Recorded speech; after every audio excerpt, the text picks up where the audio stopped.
Right now on California Live. Mind, body, and soul. We're going to learn the moves to become our healthiest selves.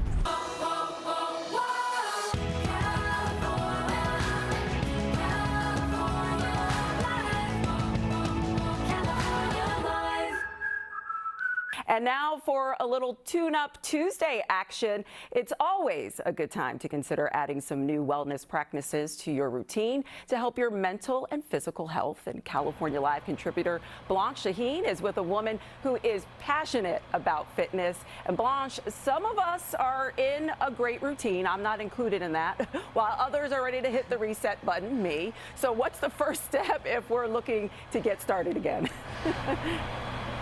Oh, so good. That's such a great question, Danny. You know, Rome was not built in a day. You know, Roman statue, you need baby steps. And as somebody that has been a fitness instructor for 7 years, the best advice for me was to just put my sneakers and gym gear at the door so there are no excuses. But right now, I'm in the W Hotel in San Francisco, where we're going to get some great tips from somebody who's very passionate about fitness. Rena, good to see you. Good to see you, Blanche. Thanks for having me today. Now, Danny in the studio had a great question of how to get started if you don't know where to begin.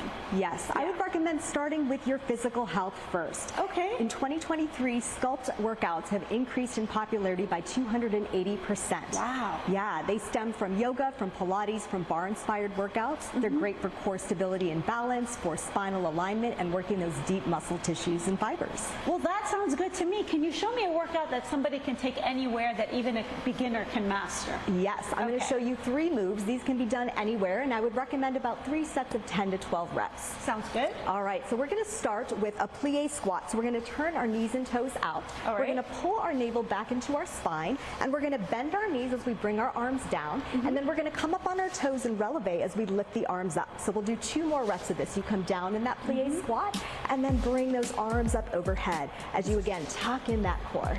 This is a great warm-up, and I'm feeling it in my glutes already. That's great. Absolutely, it's a great warm-up exercise. So the second one are 3 variations of leg lifts. So we're going to bring our arms out into airplane arms, and you're going to feel them working just from doing this. You're going to tuck in the core again, and then from your hip, you're going to lift that leg up and down off the ground, working your balance, working your outer thighs and your glutes. We'll do 1 more rep, lifting and lowering. Right. Then what we're going to do is turn that toe out. You're going to point your toes, and you're going to keep your arms out and lift and lower to now work the inner thigh. Everyone wants to get rid of those inner thighs, right? Exactly.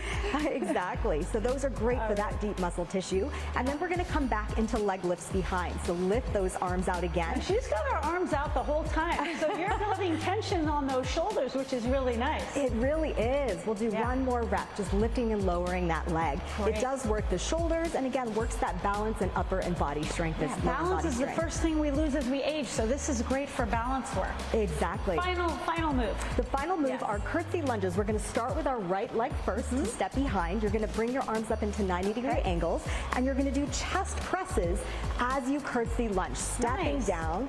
Exactly, using your lower body, tucking in the core, and working those pectoral muscles. Yeah, and the glutes and outer thighs too. Exactly, it works everything. Well, great. So now that we've mastered all the exercises, they always say, you know, abs are made in the kitchen. You can't ignore the nutrition aspect. That's right. And I'm looking at a nice looking smoothie over here. If you could tell me what this is all about. Yes, so smoothies are on the rise according to Market Watch. They're expected to grow in popularity over the next 4 years. This is one of my favorite smoothies that I make at home about 3 or 4 times a week. All right. What's inside of it? Yes, so this smoothie, exactly. It's delicious. It has 1 banana, about a cup of almond milk, a cup of spinach or kale, a cup of mixed berries, 1 tablespoon of peanut butter or almond butter, and a teaspoon of dark chocolate chips. Well, if I could incorporate chocolate in every meal, that would make me a very happy woman. Now, this is great because it has healthy fats, it has fiber, and it has filling protein. Now, I'm looking here at this notebook. Before we get to the notebook, actually, we're going to tackle mental wellness. So where can somebody start with mental wellness? Yes, so one of the easiest ways is to start with something as simple as your breath. Breath work is also very much growing in popularity according to Forbes. So one of my favorite forms is diaphragmatic breathing. So you're going to place your hands on your abdomen. You're going to inhale through your nose as you expand that diaphragm out. And then you're going to pull that diaphragm back in as you exhale through your nose or your mouth.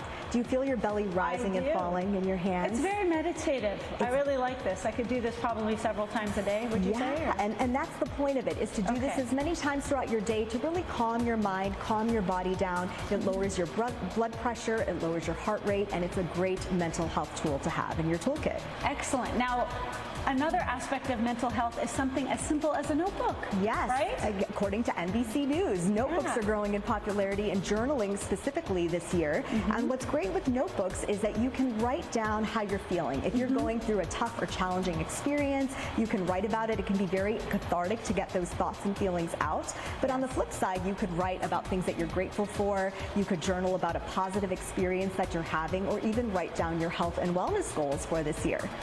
Yes, I feel like if you write down your goals, you can't worm out of it. Like, you have to fulfill them, right?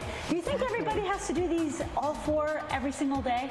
You know, to get on track? Yeah, I think it can be overwhelming for some people to try to tackle so many different health and wellness challenges at once. So what I would recommend is just starting with one at a time, really mastering that, and then moving on to the next practice in the next one. Yeah, full circle the baby steps. Thank you so much, Rena. I really appreciate your time. So great to see you as always. Yeah, so there you go, Danny. It's never too late to fulfill those New Year's resolution, and hopefully Rena has provided a nice template to get everyone started out there.